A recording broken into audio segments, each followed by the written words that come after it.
Hello guys, in this video I'm gonna show you how to denoise your video in Davinci Resolve 18.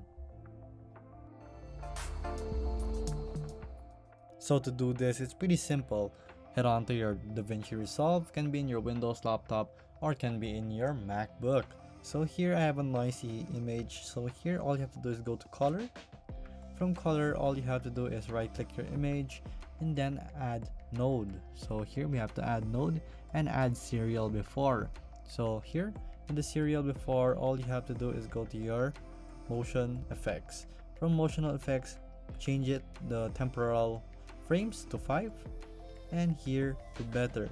So here the motion range should be medium and then your temporal threshold should be around 50. So there you go. Change chroma and motion to 52. From there, just go to spatial NR. Should be better. And there you go.